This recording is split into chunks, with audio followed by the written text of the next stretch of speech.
Good morning everyone. এই ভিডিওটি তাদের জন্য যারা কিছুদিন আগে হায়ার সেকেন্ডারি পাশ করেছেন এবং ওনাদের বাবা মা বা যারা কলেজে ভর্তি হতে চাইছে। তো এই ভিডিওতে আমি যেটা নিয়ে আলোচনা করব যে কলেজে কিভাবে অ্যাডমিশন নিতে পারবে, দ্বিতীয় কি কি সাবজেক্ট নিলে সুইটেবল হবে স্টুডেন্টদের পক্ষে এবং কি কি সাবজেক্ট নেওয়া যাবে সেই সব সম্পর্কে আলোচনা করব। তো ফার্স্ট অফ অল যারা হায়ার সেকেন্ডারি পাস করেছো তাদের কনগ্র্যাচুলেশন জানাই। এইবারে বেশিরভাগই ছেলে মেয়ে এভারেজ নাম্বার পেয়েছে এবং বেশিরভাগ ছেলে মেয়েই পাস করেছে। তো এই যে অ্যাডমিশন প্রসেস সেটা খুব চ্যালেঞ্জিং হতে চলেছে, কারণ সকলেই কলেজে ভর্তি হতে চাইবে, কিন্তু কলেজের সিট সংখ্যা লিমিটেড। আবার কলেজের ক্ষেত্রেও একটা চ্যালেঞ্জিং দিক হয়ে দাঁড়িয়েছে যে বেশিরভাগ ছেলে মেয়ে এভারেজ নাম্বার পেয়েছে, সেখান থেকে প্রপার মেরিট বের করে সেই স্টুডেন্টদের সিলেকশন করা, তাদেরকে অ্যালাউ করা কলেজে ভর্তির জন্য, সেটা কিন্তু খুব চ্যালেঞ্জিং হতে চলেছে। তো এখানে গভর্নমেন্ট অফ ওয়েস্ট বেঙ্গল একটা নোটিফিকেশন বের করেছে। এই হচ্ছে নোটিফিকেশন নাম্বার 13th জুলাই 2021। তো এখানে ইউজি এবং পিজি কোর্সের জন্য অ্যাডমিশনের যে নোটিশটা দিয়েছে সেখানে বলেই দেয়া হয়েছে যে কবে থেকে অ্যাডমিশন প্রসেস শুরু হবে। তো এখানে দেখা যাচ্ছে যে 2nd অগস্ট। তো 2nd অগস্ট থেকে কিন্তু মানে আজ থেকে শুরু হতে চলেছে অ্যাডমিশনের ফর্ম, মানে অনলাইন পোর্টালটা ওপেন হবে। তো সমস্ত কলেজেই যে ইউজি কোর্স রয়েছে সমস্ত কলেজে অ্যাডমিশনের জন্যই আজ থেকে কিন্তু ফর্ম ফিল আপ শুরু হচ্ছে 2nd অগস্ট থেকে, এবং এইটা চলবে 20th অগস্ট পর্যন্ত। ওকে, তো অনেক দিন সময় পাওয়া যাবে। তো আজকেই প্রচুর ছেলেমেয়ে অ্যাপ্লাই করতে পারে, তো তার জন্য সার্ভার জ্যাম হতে পারে, তো কিছুদিন পর থেকেই শুরু করলেও কিন্তু করা যেতে পারে। তো 20 অগস্ট পর্যন্ত এই পোর্টালটা ওপেন থাকবে, অ্যাপ্লিকেশন ফর্ম জমা করা যাবে ফার্স্ট ইয়ার অ্যাডমিশনের ক্ষেত্রে। এবং যেখানে মেরিট লিস্ট বলে দেওয়া হয়েছে যে 31st অগস্টে মেরিট লিস্ট বেরোচ্ছে, এবং যেখানে admission completion of the admission যেটা হচ্ছে 30শে সেপ্টেম্বরের মধ্যে কিন্তু কমপ্লিট করতে হবে অ্যাডমিশন প্রসেসটা, এবং যেখানে ফার্স্ট ইয়ারের ক্লাস শুরু হবে হচ্ছে 1 অক্টোবর থেকে। তো এটা হচ্ছে ইউজি কোর্সের জন্য, এটা তোমার পোস্ট গ্র্যাজুয়েটের জন্য। তো আমি শুধু এই জিনিসটা নিয়ে বলবো। ওকে, তো 2nd অগস্ট থেকে মানে আজ থেকে অ্যাডমিশন ফর্ম পাওয়া যাবে বিভিন্ন কলেজের, সে ক্যালকাটা ইউনিভার্সিটি হোক, নর্থ বেঙ্গল ইউনিভার্সিটি হোক, বর্ধমান বা বিদ্যাসাগর ইউনিভার্সিটি হোক বা স্টেট ইউনিভার্সিটি হোক। তো 20 তারিখ পর্যন্ত অ্যাপ্লিকেশন ফর্ম জমা পড়ছে এবং মেরিট লিস্ট 31, আর অ্যাডমিশন প্রসেসটা শেষ হবে 30 তারিখে এবং 1 তারিখ থেকে অক্টোবরের 1 তারিখ থেকে কলেজ শুরু হবে। তো এখানে এই নোটিফিকেশনে আর কিছু বলে দেওয়া হয়েছে যে মেরিটের উপর বেস করে কিন্তু ভর্তি প্রক্রিয়া চলবে। এইবারে এখানে একটা ব্যাপার হচ্ছে কি না, বেশিরভাগ ছেলেমেয়ে এভারেজ নাম্বার পেয়েছে, তো সেখান থেকে মেরিট বের করা মানে প্রায় একই স্টুডেন্টের সেম নাম্বার হয়ে থাকবে, তো সেইগুলোকে কি করে ভর্তি হবে, তো সেগুলো খুব চ্যালেঞ্জিং দিক এইবারে অ্যাডমিশনের ক্ষেত্রে। দ্বিতীয় যেটা বলছে যে কোনো চার্জ কিন্তু নেওয়া যাবে না, কোনো চার্জ স্টুডেন্টদের ক্ষেত্রে নেওয়া যাবে না, মানে যে কোনো কলেজে অ্যাপ্লাই করি না কেন সেখানে ফর্মটা ফ্রিতে আমি ফিল আপ করতে পারবো।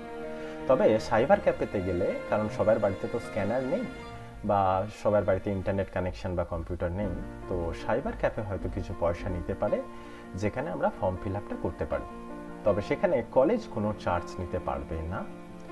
তো আমরা কি করতে পারি যে বিভিন্ন কলেজে অ্যাপ্লাই করতে পারি যেহেতু কোনো চার্জ লাগছে না।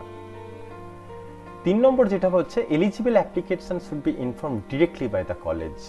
তো কলেজ অথরিটি স্টুডেন্টদের সঙ্গে যোগাযোগ করবে কোনো লেটারের মাধ্যমে বা ইমেল বা টেলিকমিউনিকেশনের মাধ্যমে, ডাইরেক্ট কোনো স্টুডেন্টকে কলেজে যাওয়ার দরকার পড়বে না। ওকে, আর অনলাইন অ্যাডমিশন ফিস পেড করার সময় যখন আমি ভর্তি হব, মেরিট লিস্ট বেরিয়ে যাবার পর যখন ভর্তি হব, তখন একমাত্র ই পেমেন্ট বা ব্যাংকে গিয়ে পেমেন্ট অপশনটাই রাখা হয়েছে, কলেজে যাবার দরকার নেই। List of eligible applicant should be handed over to the designated bank, মানে এটা হচ্ছে ব্যাংকের ব্যাপার, যে যারা যারা অ্যাডমিশন হবে তাদের লিস্টটা ব্যাংকে পাঠাতে হবে, সেই লিস্ট ধরেই কিন্তু ব্যাংক পয়সাটা কাটবে, কলেজে আসার দরকার হবে না। এবং যেখানে 6 নম্বর পয়েন্ট যেটা বলছে যে সমস্ত ডকুমেন্ট, সেটা এজ প্রুফ হোক, সেটা এইচএস এর মার্কশিট হোক, বা এইচএস এর অ্যাডমিট কার্ড, বা কাস্ট সার্টিফিকেট, সেইগুলোকে পিডিএফ আকারে সেটা কলেজ অথরিটিকে ফর্মের সঙ্গে কিন্তু সাবমিট করতে হবে। ওকে, আর এইদিকে এইটা পিজি কোর্সের জন্য বলেছে, আর এখানে বলেছে কোভিড-19 নর্মস মেনেই কিন্তু এই অ্যাডমিশন প্রসেস শুরু হবে। তো এই ছিল অ্যাডমিশন রিলেটেড রিসেন্ট যে notification by government of West Bengal, department of higher education. তো তাহলে বোঝা যাচ্ছে যে অ্যাডমিশন হতে চলেছে, কবে থেকে শুরু হবে এবং ইত্যাদি ইত্যাদি। এরপরে আসি যে ক্যালকাটা ইউনিভার্সিটির ক্ষেত্রে একটা নোটিফিকেশন ছিল, যেখানে বলা হয়েছিল যে সিবিসিএস শুরু হচ্ছে। তো 18-19 সেশন থেকে কিন্তু সিবিসিএস শুরু হয়েছে। তো সিবিসিএসটা একটু নতুন বলে স্টুডেন্টদের ক্ষেত্রে কিছু কনফিউশন রয়েছে। সেই স্টুডেন্ট যাতে কনফিউজ না হয় তার জন্য আমি এখানে কিছু জিনিস নিয়ে আলোচনা করব। প্রথমত যেটা জানতে হবে যে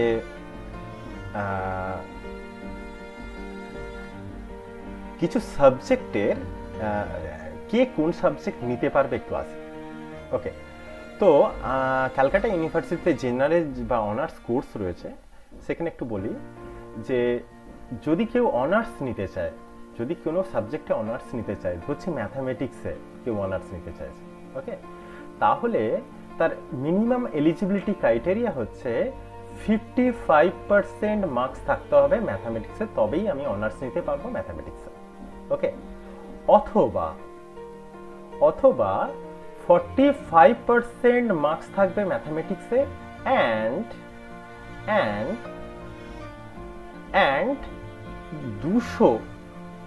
200 মার্কস থাকবে বেস্ট 4 যে সাবজেক্ট রয়েছে সেখানে। তো এখানে সেটাই দেওয়া রয়েছে যে 50% marks in aggregate, 50% marks in aggregate, মানে এটা হচ্ছে 200 মার্কস, যেটা হচ্ছে 50% মার্কস। ওকে, এটা 200 না লিখে বেটার হবে, এটা হচ্ছে 50% মার্কস ইন এগ্রিগেট। ওকে, 50% পেতে হবে, এবং ম্যাথামেটিক্সে 45 পেতে হবে, ম্যাথামেটিক্সে 45 পেতে হবে, তবেই কিন্তু ম্যাথামেটিক্স অনার্সের জন্য ক্যালকাটা ইউনিভার্সিটিতে এলিজিবল। যেখানে ক্যালকাটা ইউনিভার্সিটির আন্ডারে যেসব কলেজ রয়েছে সেখানে আমরা ভর্তি হতে পারবো, অথবা 55% মার্কস ইন দ্য সাবজেক্ট। তো যেটা আমি বলেছিলাম এই প্রথম অপশনটা। তাহলে বোঝা যাচ্ছে যে কোনো অনার্সে যদি কেউ হিস্ট্রি অনার্স নিতে চায় তাহলে হিস্ট্রিতে 55% মার্কস থাকতে হবে, অথবা হিস্ট্রিতে 45% মার্কস এবং এগ্রিগেটে 50% মার্কস থাকতে হবে, তবেই কিন্তু আমি হিস্ট্রি অনার্স নিতে পারবো। ওকে, তো এলিজিবিলিটি ক্রাইটেরিয়া বোঝা যাচ্ছে যে অনার্সের ক্ষেত্রে কি, জেনারেলের ক্ষেত্রে শুধু পাস করতে পারলেই হবে, জেনারেলের ক্ষেত্রে পাস করতে পারলেই হবে, সেখানে আমি জেনারেল সাবজেক্ট নিতে পারবো। ওকে, এরপরে কোন সাবজেক্ট কে কে নিতে পারবে সেটার জন্য আমি একটা চার্ট দেখাচ্ছি। তো কোন সাবজেক্ট কে কে নিতে পারবে, আদৌ নিতে পারবে কিনা বলছি। ওকে, এখানে বলা রয়েছে, আচ্ছা এই হচ্ছে লিস্ট ক্যালকাটা ইউনিভার্সিটি কি কি অনার্স নিতে পারবো, কি কি জেনারেল কোর্স নিতে পারবো। আচ্ছা, এই যে এখানে কিছু বলা রয়েছে 1 নম্বর পয়েন্টে, যে গ্রুপ 1-এ কিছু সাবজেক্ট রয়েছে, এই সাবজেক্টের মধ্যে যে কোনো দুটো, মানে ফিজিক্স এবং জুওলজি, এই দুটো কিন্তু একসঙ্গে আমি নিতে পারবো না, বা ফিজিক্স বা এডুকেশন সাবজেক্ট কিন্তু আমি নিতে পারবো না, বা জুওলজি বা এডুকেশন সাবজেক্ট আমি নিতে পারবো না। এই গ্রুপ থেকে যে কোনো একটা সাবজেক্ট নিতে পারবো, এই গ্রুপ থেকে যে কোনো একটা সাবজেক্ট নিতে পারবো, এই গ্রুপ থেকে যে কোনো একটা সাবজেক্ট নিতে পারবো, এই গ্রুপ থেকে যে কোনো একটা সাবজেক্ট নিতে পারবো। তো অনার্স বা জেনারেলের ক্ষেত্রে 3টে সাবজেক্ট চয়েস করতে হবে। ওকে, 3টে সাবজেক্ট চয়েস করতে হবে।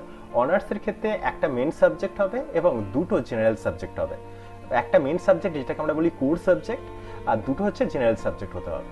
তো যেমন ধরা যাক কেউ ফিজিক্স অনার্স নিতে চাইছে, ওকে, তো সে এই গ্রুপ থেকে একটা নিতে পারে যে ম্যাথামেটিক্স হচ্ছে জেনারেল সাবজেক্ট হিসাবে নিতে পারে, আর কেমিস্ট্রি হচ্ছে জেনারেল সাবজেক্ট হিসাবে নিতে পারে। হয়ে গেল। কেউ যদি বলেন আমি জেনারেল সাবজেক্ট নিয়ে পড়বো, তাহলে ফিজিক্স নিতে পারে, ম্যাথামেটিক্স নিতে পারে, কেমিস্ট্রি নিতে পারে, তিনটেই হচ্ছে তার core subject, core 1, core 2, core 3। General subject ক্ষেত্রে সবই কোর।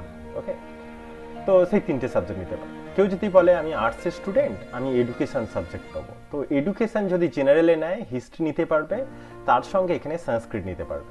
কিন্তু এই রকম নয় যে আমি সোশিওলজি এবং সংস্কৃত একসঙ্গে নেব, বা হিস্ট্রি আর হচ্ছে এই ইসলামিক হিস্ট্রি অ্যান্ড কালচার, এইটা আমি কিন্তু একসঙ্গে নেব।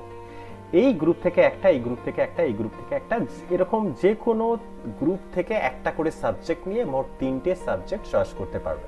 তবে এখানে একটা ব্যাপার রয়েছে যে আমি যদি ফিজিক্স অনার্স নিই, তার সঙ্গে কিন্তু এই ম্যাথামেটিক্স এবং কম্পিউটার সায়েন্স, কোথায় আছে কম্পিউটার সায়েন্স, ম্যাথামেটিক্স এবং এই যে এইখান থেকে কম্পিউটার সায়েন্স, এই সাবজেক্টটা নেওয়া কিন্তু ভালো। যদি আমি বলি যে কেমিস্ট্রি অনার্স নেবো, তার জন্য কিন্তু এই ফিজিক্স এবং ম্যাথামেটিক্স ভালো হবে। ওকে, সুইটেবল। আচ্ছা, যদি কেউ বটানি নিতে চায়, সে তাহলে কেমিস্ট্রি নিতে পারে।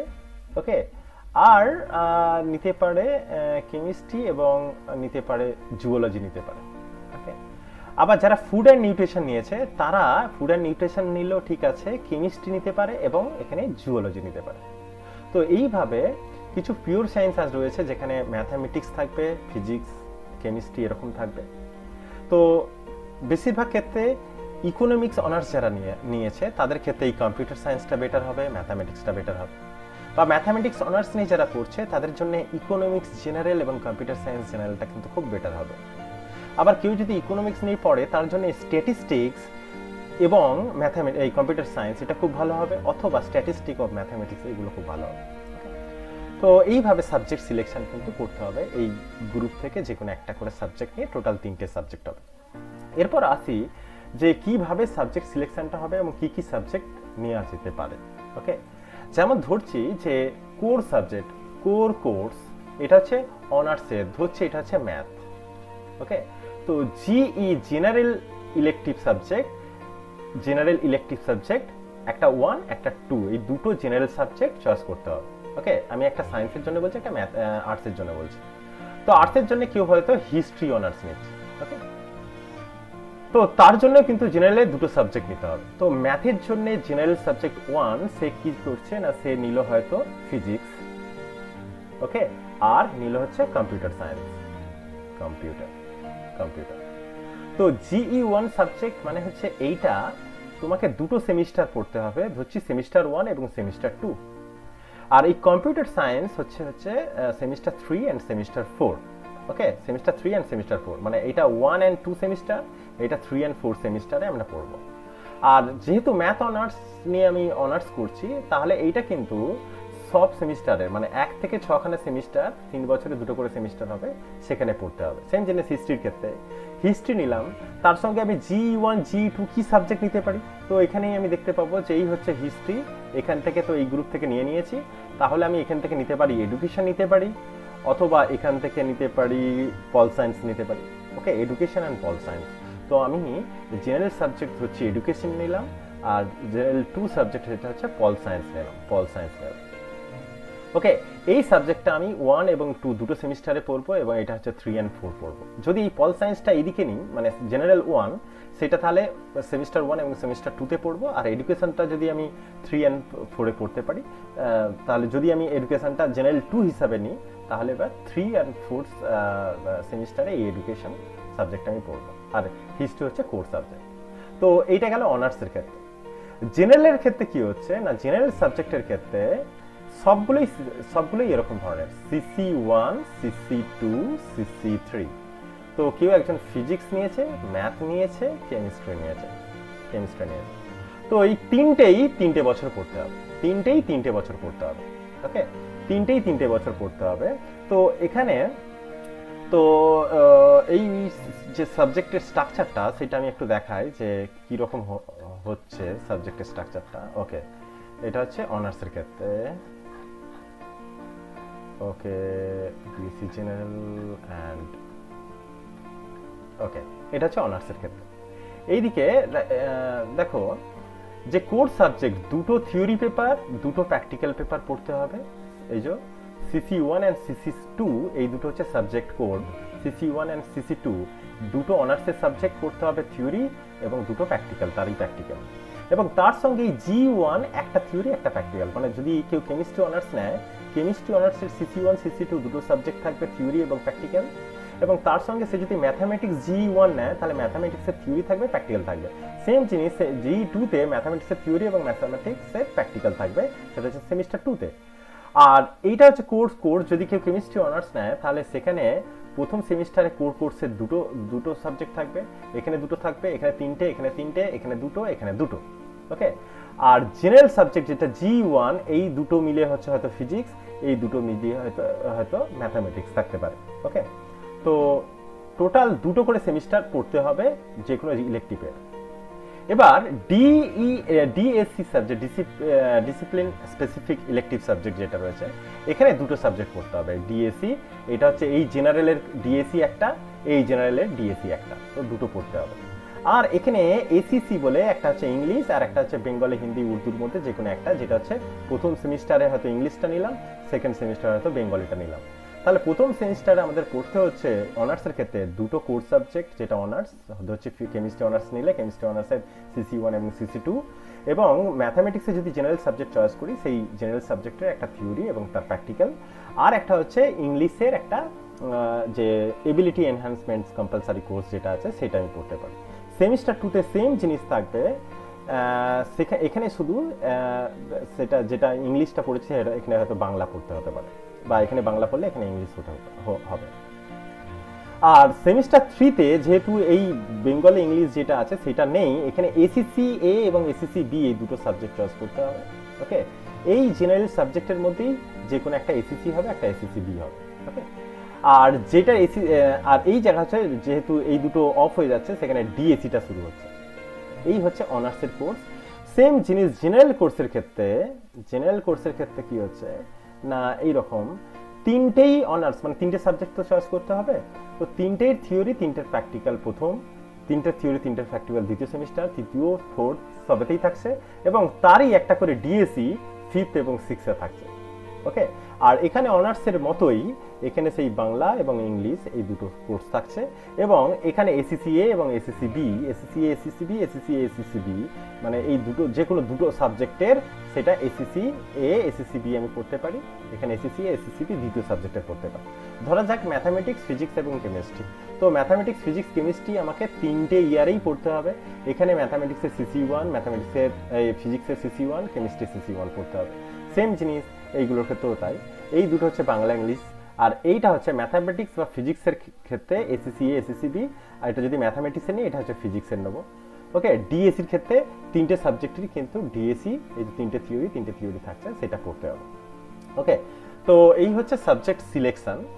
এরপরে আসি যে কে কোন সাবজেক্টটা নিতে পারবে, এটা একটা ব্যাপার, যে আমি কি যে কোনো সাবজেক্ট নিতে পারবো অনার্স বা জেনারেলের ক্ষেত্রে। তো তার জন্যে একটা ওকে, তো এখানে দেয়া রয়েছে a candidate shall be allowed to take up subject under heading A. এই সাবজেক্টটা নিতে গেলে এখানের যে কোনো একটা সাবজেক্ট থাকতে হবে। যেমন ম্যাথামেটিক্স অনার্স নিতে গেলে ম্যাথামেটিক্স থাকতে হবে, বা ম্যাথামেটিক্স জেনারেলেও যদি নিতে চাই তাহলে ম্যাথামেটিক্স সাবজেক্ট কিন্তু এইচএস এ থাকতে হবে, বা বিজনেস ম্যাথামেটিক্স থাকতে হবে। সেম জিনিস কেমিস্ট্রি অনার্স নিতে গেলে কেমিস্ট্রি থাকতে হবে। এখানে খুব ইম্পর্টেন্ট যেটা কম্পিউটার সায়েন্সের ক্ষেত্রে ম্যাথামেটিক্স এবং ফিজিক্স, অথবা ম্যাথামেটিক্স এবং স্ট্যাটিস্টিক্স, ম্যাথামেটিক্স এবং কম্পিউটার সায়েন্স, মানে দুটো সাবজেক্টের মার্কস থাকলে তবেই কিন্তু পাস করা থাকলেই কিন্তু কম্পিউটার সায়েন্স নিয়ে যাবে। সেম জিনিস বটানির ক্ষেত্রে বটানি থাকতে হবে, বায়োলজি থাকতে হবে, অথবা বায়োটেকনোলজি থাকতে হবে। যে কোনো একটা এইচএসসি যদি থাকে তবেই কিন্তু এই সাবজেক্টটা নিতে পারবো। তো এখানে হচ্ছে সাবজেক্ট এ যেটা আছে, এখানে এই সাবজেক্টটা নিতে পারবো যদি এই সাবজেক্টটা থাকে, সেটা অনার্স হোক বা জেনারেল হোক। ওকে, তো হঠাৎ করে আমি বললাম যে আমি হিস্ট্রি অনার্স, এখানে হিস্ট্রির ক্ষেত্রে দেয়নি। ওকে, হিস্ট্রি অনার্সের ক্ষেত্রে দেয়নি, তো হিস্ট্রি অনার্সের ক্ষেত্রে আমার হিস্ট্রি যেন আগে থাকতে হবে সাবজেক্ট এইচএসে। আচ্ছা, এখানে কিছু স্পেশাল কন্ডিশন রয়েছে। এই যে ইকোনমিক্সের স্পেশাল কন্ডিশনের ক্ষেত্রে candidate shall be allowed to take up honours in economics. অনার্সের জন্য ইকোনমিক্সের সাবজেক্ট নিতে পারবে যদি ম্যাথামেটিক্স এইচএস এর মধ্যে থাকে অথবা বিজনেস ম্যাথামেটিক্স থাকে। ওকে, এইটা থাকে। আর হচ্ছে mathematics as one of elective subject, এবং ম্যাথামেটিক্সটা ইলেকটিভ সাবজেক্ট হিসাবে কিন্তু থাকতে হবে ইকোনমিক্স অনার্স নিতে গেলে। ওকে, ম্যাথামেটিক্সের ক্ষেত্রে ম্যাথামেটিক্স পাস, কেমিস্ট্রির ক্ষেত্রে কেমিস্ট্রি পাস থাকতে হবে, এবং সেখানে ফিজিক্স কেমিস্ট্রি, এই যে দেখো এখানে a candidate shall be allowed to take up honours in chemistry if he or she has passed physics, chemistry এবং ম্যাথামেটিক্স অ্যাট দ্য প্রিভিয়াস। তো কেমিস্ট্রি অনার্স এগুলো হচ্ছে স্পেশাল কেস। কেমিস্ট্রি অনার্স নিতে গেলে ফিজিক্স, কেমিস্ট্রি, ম্যাথামেটিক্স তিনটেতেই pass করতে হবে। Biochemistry নিতে গেলে এইগুলো পাস করতে হবে, এখানে কিছু স্পেশাল কেস দেওয়া রয়েছে। ওকে, বায়োকেমিস্ট্রি নিতে গেলে এনি সাবজেক্ট এখান থেকে নিতে পারি, এখান থেকেও নিতে পারি একটা। তো এখানে কিছু স্পেশাল কেস দেওয়া রয়েছে, যেমন ফুড অ্যান্ড নিউট্রিশনের ক্ষেত্রে candidate shall be allowed to semester wise honours in food and nutrition যদি সে পাস করে কেমিস্ট্রিতে প্রিভিয়াস কোয়ালিফাইং এক্সাম, এবং কেমিস্ট্রি যার যেন ইলেকটিভ সাবজেক্ট হিসাবে নিতে হবে। ওকে, তো এখানে কিছু স্পেশাল কেস রয়েছে, যেমন আমি কম্পিউটার সায়েন্সের ক্ষেত্রে, যে কম্পিউটার সায়েন্সের অনার্সের কেউ যদি নিতে চায় তাকে ম্যাথামেটিক্স তো থাকতেই হচ্ছে, জেনারেল সাবজেক্ট হিসাবে থাকতেই হবে। ওকে, এবং ফিজিক্স এবং কি বলছে general subject and any one from the subject physics, statistic বা ইলেকট্রনিক্সের মধ্যে যে কোনো একটা থাকতে হবে। ওকে, তো ফিজিক্স নেওয়াটাই বেটার হবে। ফিজিক্স, ম্যাথামেটিক্স, কম্পিউটার সায়েন্স, এটা হচ্ছে গুড কম্বিনেশন, এটা কেউ নিতে পারে। ওকে, তো আমার এডুকেশনের জন্যই রয়েছে যে if the candidate has not studied education at the subject at the previous qualifying examination, মানে এইচএসএ যদি এডুকেশন নিয়ে না পড়ে থাকে, then psychology, philosophy, mathematics, sociology, economics, political science, history, statistics, physics, chemistry, botany are treated as related subject. তো education যদি নাও থাকে, এডুকেশন সাবজেক্ট নিতে পারবে, তবে এই যেন রিলেটিভ সাবজেক্টগুলোর মধ্যে যেন এইচএসসি সেটা থাকে।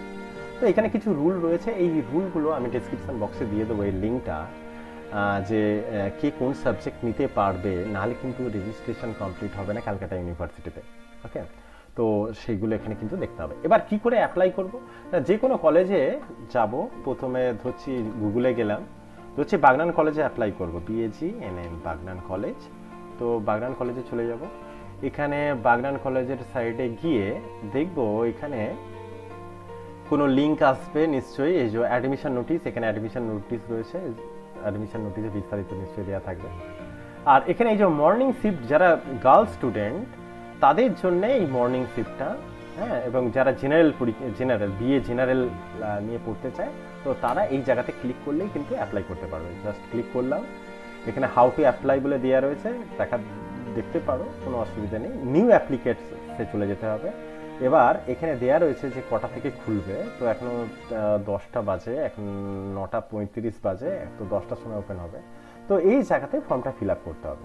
ওকে, বা আমি যদি বলি যে না আমি হচ্ছে কমার্স বা সায়েন্স নিয়ে ভর্তি হতে চাই, তাহলে আমি দেখব যে কমার্স আর সায়েন্সের জন্য কি লিঙ্ক আছে। তো এখানে আমি কিছুক্ষণ ওয়েট করব, যে এটা তো মর্নিং শিফটের জন্যে, দেখব যে BSc অনার্স জেনারেলের জন্য যে ডে শিফট বা ইভিনিং শিফট রয়েছে, সেখানে এই যে বিকম অনার্স বা বিকম জেনারেল, তো এই জায়গাতে ক্লিক করব। তো এখানে এই নিউ অ্যাপ্লিক্যান্টস বলে সেখানে আমি ফর্ম ফিল আপ করবো। তো এইভাবে কিন্তু আমাকে যে কোনো কলেজে গিয়ে কিন্তু ফর্ম ফিল আপ করতে হবে। যেমন আমি ধরছি যে রামসদয় কলেজ, আমতা, আর এই রামসদয় কলেজ, তো রামসদয় কলেজে চলে যাব। এখানে রামসদয় কলেজে গিয়ে দেখবো যে এখানে এই যে click online admission under CBCS, তো এখানে ক্লিক করব। সেম জিনিস, নিউ অ্যাপ্লিক্যান্টস বলে এখানে নতুন অ্যাপ্লিকেশন ফর্ম, এই যে এখানে অলরেডি ওপেন হয়ে গেছে। ওকে, তো এখানে মোবাইল নাম্বার দেবো, এখানে একটা OTP আসবে মোবাইল নাম্বার, সেই OTPটা দেবো। সেম জিনিস এখানে ইয়ার অফ পাসিং, দেখো 1, 2, 3, 4, মানে কেউ যদি 2018 সালে পাস করে থাকে সেও কিন্তু এখানে কলেজে ভর্তি হতে পারে। রিজার্ভেশন এইটা কিন্তু ঠিক করে দিতে হবে, যারা SC/SC সার্টিফিকেট আছে তারাই কিন্তু এইগুলো ক্যাটাগরি কিন্তু চয়েস করতে পারো। সার্টিফিকেট কিন্তু না দেখাতে পারলে কিন্তু অ্যাপ্লিকেশন রিজেক্ট হয়ে যাবে। ওকে, কোন বোর্ড থেকে মানে পাস করেছি সেটা, তো এখানে আমরা ওয়েস্ট বেঙ্গল হায়ার এডুকেশন, তো এইটার বেশিরভাগ ক্ষেত্রেই হবে এটা। এরপরে এখানে সাবজেক্ট চয়েস করতে হবে যে কোন সাবজেক্ট, এখানে বিশাল লিস্ট রয়েছে কোন সাবজেক্টে কত মার্কস পেয়েছে। তো ইংলিশ বেঙ্গলি তো সবার থাকে, তো সেখানে হচ্ছে মার্কস অবটেন কত পেয়েছি, ফুল মার্কস কতর মধ্যে, এটা হচ্ছে থিওরি, পাস মার্কস কত, এবং প্র্যাকটিক্যালের মার্কস কত, টোটাল এটা অটোমেটিক বেরিয়ে যাবে। ওকে, ইউনিভার্সিটি রেজিস্ট্রেশন নাম্বার এখানে দিতে হবে, আর ইয়ার অফ রেজিস্ট্রেশন, কোন ইয়ারে ইউনিভার্সিটির registration, year of registration. University এটা কি বলছে, if the subject name is unavailable please email us with us. যদি এখানে কোনো সাবজেক্টের না লিস্টে পাওয়া যায় তখন একটা ইমেল করতে বলেছে, তো আশা করি সমস্ত লিস্টেই থাকবে। University registration number if already register, যদি ইউনিভার্সিটিতে অলরেডি স্টুডেন্ট হয়ে থাকে তাহলে এটা দিতে হবে, নাহলে এটা দেওয়ার দরকার পড়বে না। ওকে, এরপর অ্যাপ্লাই অনার্স, কেউ হয়তো বিএ অনার্সে যাচ্ছে, বিএ হয়তো হিস্ট্রি অনার্স, তো বিএ অনার্সে যাবে। এখানে কোর কোর্স যেটা আছে ধরছি বেঙ্গলি, হ্যাঁ আমি বেঙ্গলি অনার্স নিতে চাইছি। ওকে, এখানে এই যে সেমিস্টার 1 এবং সেমিস্টার 2তে যে জেনারেল ইলেকটিভ, তো সেখানে আমি কি কি সাবজেক্ট নিতে পারছি, ধরছি পল সায়েন্স নিতে পারবো। আর এখানে শুধু ফিলোসফি অপশনটা অ্যাক্টিভেট রয়েছে, তো ফিলোসফি নিচ্ছি। আর এখানে আমি হচ্ছে প্রথম সেমিস্টারে বললাম যে এইসি একটা বাংলা ইংলিশ বলে নিতে হয়, তো প্রথম সেমিস্টার আমি যদি বেঙ্গলি নিই, দ্বিতীয় সেমিস্টারে একটা এনভায়রনমেন্ট সায়েন্স নেব। ওকে, তো এই হচ্ছে ব্যাপার। এখানে কি করলাম, ওকে, তো এটা আমি কি করলাম না, আমি একটা বেঙ্গলি অনার্সের জন্য অ্যাপ্লাই করলাম। সেম জিনিস আমি অ্যাড করব, অ্যাড মানে আবার একটা আমি অ্যাড করতে পারি যে বিএ অনার্স, আমি কি করলাম, যদি বেঙ্গলিতে চান্স না পাই আমি একটা হিস্ট্রিতেও অ্যাপ্লাই করে রাখি। ওকে, আমি একটা হিস্ট্রিতে অ্যাপ্লাই করে দিলাম। ওকে, সেটা অ্যাড। ওকে, আমি হচ্ছে যদি অনার্সে চান্স না পাই তাহলে আমি জেনারেলও অ্যাপ্লাই করতে পারি। ওকে, তো বিএ অনার্স, বিএ জেনারেল, এটা এটা হচ্ছে অ্যাপ্লাই ফর অনার্সের ক্ষেত্রে, তো এটা অনার্স হয়ে গেল। অ্যাপ্লাই ফর জেনারেলের ক্ষেত্রে, তো এখানে আমি একটা বিএ প্রোগ্রাম, এখানে একটা জেনারেল ধরছি বেঙ্গলি নেবো, তার সঙ্গে হিস্ট্রি নেবো, তার সঙ্গে কি পল সায়েন্স নেবো, 3টে সাবজেক্ট চয়েস করতে হয়। ওকে, সেখানে আমি এখানে বেঙ্গলি নিলাম, আর এটা হচ্ছে এনপিএস, আর LCC1 সেটা হচ্ছে ইংলিশ, আর এটা হচ্ছে বেঙ্গলি একটা নিয়ে নিলাম, তো এটাকে অ্যাড করে দিলাম, বাস এটা অ্যাড হয়ে গেল। তাহলে আমি কটা সাবজেক্টকে অ্যাপ্লাই করছি, এখানে 2টো অনার্স সাবজেক্ট, এখানে একটা জেনারেল সাবজেক্ট, একটাই ফর্মে হয়ে যাবে। তো টোটাল ম্যাক্সিমাম আমার মনে হয় 4খানা সাবজেক্টে অ্যাপ্লাই করতে পারবো। এরপরে হচ্ছে নেক্সট, তো যখনই নেক্সট যাবো এখানে বলেছে যে মোবাইল নাম্বার ইনভ্যালিড, যেহেতু আমি মোবাইল নাম্বার দিইনি তো এখানে মোবাইল নাম্বার ইনভ্যালিড দেখাচ্ছে। তো আমি যদি মোবাইল নাম্বার দিতাম এবং একটা ওটিপি জেনারেট করতাম তাহলে কিন্তু সেটা এটা ভ্যালিড হতো। ওকে, এখানে কিছু ইম্পর্টেন্ট ডেট দেওয়া রয়েছে, তো ইম্পর্টেন্ট ডেট কবে তোমার কবে হচ্ছে ফর্ম স্টার্ট হচ্ছে, কবেতে মেরিট লিস্ট পাবলিশ হচ্ছে, তো সব এখানে ডিটেলসে দেওয়া রয়েছে, তো এখান থেকে আমরা যেতে পারি। ওকে, ধরছি অন্য আর একটা কলেজ যাচ্ছি, যে এখানে যেমন রয়েছে যে শ্যামপুর সিদ্ধেশ্বরী মহাবিদ্যালয়, সেখানে চলে যাব। সেম জিনিস, শ্যামপুর সিদ্ধেশ্বরী মহাবিদ্যালয়ে যাব এবং এখানে দেখব যে অনলাইন অ্যাডমিশন কোথায় রয়েছে। ওকে, এই যে শিক্ষাবর্ষে অনলাইন ভর্তির বিজ্ঞপ্তি, এখানে বিজ্ঞপ্তি দিয়েছে, তো এখানে বিজ্ঞপ্তি মানে এখানে নোটিফিকেশনটা দিয়েছে, নোটিশটা, এই যে সব 2 তারিখ থেকে শুরু হচ্ছে এবং 20 তারিখ পর্যন্ত চলবে, মেরিট লিস্ট 27 তারিখে পাবলিশ হচ্ছে, তো এখানে পুরো দেওয়া রয়েছে। ওকে, আচ্ছা, তো এখানে ফর্মের জন্য অ্যাডমিশন ফর্ম, ওকে, তো এখানে অনলাইন অ্যাডমিশন ফর্মের জন্য এই যে সিদ্ধেশ্বরী মহোদয়, এখানে দেখবো যে অনলাইনে হবে, এখানে কোনো অনলাইন অ্যাডমিশন নোটিশ, কোনো লিঙ্ক, ইম্পর্টেন্ট লিঙ্ক, ওয়েবসাইট, ওকে, কিছু হেল্পলাইন নাম্বার দেওয়া রয়েছে এবং কিসে কত সিট রয়েছে সেইগুলো দেওয়া রয়েছে। ওকে, আচ্ছা, তো এখানে অনলাইন অ্যাডমিশনের জন্য নোটিশটা দেখতে পাচ্ছি, এখানে এখনো লিঙ্ক হয়তো admission procedure, subject combination, online admission link, তো সেখানে ওই নিউ অ্যাপ্লিকেশানে চলে যাব। ওকে, তো এখানেও কিন্তু ওপেন হয়ে গেছে, তো মোবাইল নাম্বার দেবো, দিলেই কিন্তু আমরা এইভাবেই কিন্তু ফর্মটা ফিল আপ করতে পারবো। তো এইভাবে আমরা ফর্ম ফিল আপ করতে পারি। হ্যাঁ, এখানে একটা জিনিস বলার আছে যে রিজার্ভেশন পলিসি যেটা আছে, রিজার্ভেশন পলিসিতে এখানে দেওয়া রয়েছে যে রিজার্ভেশন পলিসি এই যে এসসির ক্ষেত্রে 22%, এসটি হচ্ছে 6%, ওবিসি এ 10%, ওবিসি বি হচ্ছে 7%, এই হচ্ছে রিজার্ভেশন ক্যাটাগরি। কিছু কিছু কলেজ হচ্ছে ফিজিক্যালি হ্যান্ডিক্যাপ যারা আছে তাদের জন্য কিছু রিজার্ভেশন রাখে, তো এখানে বোঝাই যাচ্ছে যে কতগুলো করে সিট, তো এইগুলো কিন্তু ভেবে কিন্তু দিতে হবে আর কি, যে আমি যদি কোনো রিজার্ভ ক্যাটাগরিতে অ্যাপ্লাই করতে চাই তাহলে কিসে কত সিট আছে আমরা সেটা কিন্তু দেখতে পাবো। এটা হচ্ছে রিজার্ভেশন পলিসি অনুযায়ী, গভর্নমেন্ট অফ ওয়েস্ট বেঙ্গলের রিজার্ভেশন পলিসিতে এটাই দেওয়া রয়েছে। ওকে, তো এই গেল যে কিভাবে আমরা কি কি সাবজেক্ট নিতে পারবো, কোন সাবজেক্টের জন্য এলিজিবল, বা কবে কি ইম্পর্টেন্ট ডেটগুলো এবং কিভাবে অ্যাপ্লাই করব।